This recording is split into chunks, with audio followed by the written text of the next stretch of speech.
Power rangers के universe का एक ऐसा सीजन जिसके अंत ने शुरुआत की पोस्ट जोर्डन एरा की, जो कि एक्चुअली में सेवन एरा का ही इंपॉर्टेंट पार्ट है। पावर रेंजर्स इन स्पेस के लास्ट एपिसोड की कहानी की शुरुआत होती है डार्क स्पेक्टर और एस्ट्रोनोमा से। डार्क स्पेक्टर अपनी एविल फोर्सेस के साथ इस पूरे यूनिवर्स पर कब्जा करना चाहता है, जिसमें एस्ट्रोनोमा के अलावा लॉर्ड जेड, रीटा रिपल्सा, एक्लिप्टोर, डिबेटॉक्स, एल्गर और पूरी मशीनी अंपायर है। साथ ही इस एपिसोड में हमें एक सरप्राइज भी देखने को मिलता है कि जो जोर्डन होते हैं वो एक्चुअली में एस्ट्रोनोमा के कब्जे में हैं। आगे फिर हम एक्सप्लोर करते हैं कि ये सभी एविल फोर्सेस ब्रह्मांड के अलग अलग कोने में हमारे बाकी के पावर रेंजर्स से लड़ रही है, लाइक डिबेटॉक्स versus alien rangers, phantom rangers versus मशीनी अंपायर और Zeo gold ranger versus lord Zedd. वहीं दूसरी तरफ हमारे स्पेस रेंजर्स को भी ये पता चलता है कि डार्क स्पेक्टर, एस्ट्रोनोमा और बाकी की एविल शक्तियों के साथ मिलकर पूरे यूनिवर्स पर कब्जा करना शुरू कर चुका है। यूनिवर्स के बाकी जगहों पर कब्जा करने के बाद अब वो पूरी एविल फोर्सेस के साथ हमारी पृथ्वी की ओर बढ़ रही है। पृथ्वी का वातावरण अभी तो शांत है, मगर ये तो भला तूफान के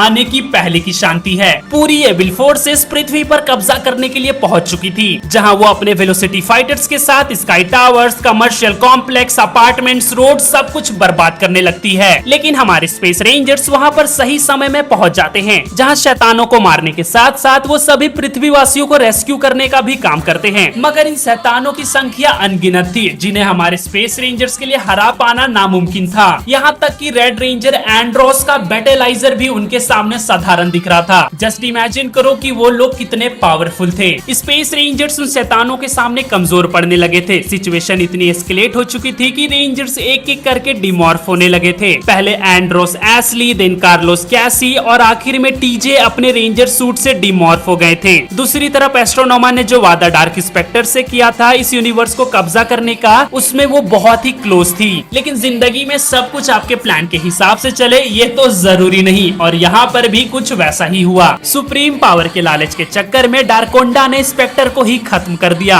और साथ ही स्पेक्टर की डार्क एनर्जी वेव्स ने डार्कोंडा को उल्टा अपने अंदर समा लिया। इट मींस कि जो पूरी एविल फोर्सेस है उसकी जो नई क्वीन है, जो सुप्रीम लीडर है, वो है एस्ट्रोनोमा। मगर इसमें बस एक प्रॉब्लम ये है कि जो एस्ट्रोनोमा है वो भले ही एविल शक्तियों की क्वीन हो, मगर उसका जो दिल है वो है तो इंसान का ही। In the end of the day जो अपना रेड रेंजर एंड्रोस है वो अपनी बहन को ठीक करके ही रहेगा। इस फाइनल चैप्टर का पार्ट 2 आपको कुछ ही घंटों में देखने को मिलेगा, सो मेक श्योर कि आपने इस चैनल का नोटिफिकेशन ऑन करके रखा है। Thanks for watching. मिलते हैं पार्ट 2 के एडिटिंग के बाद।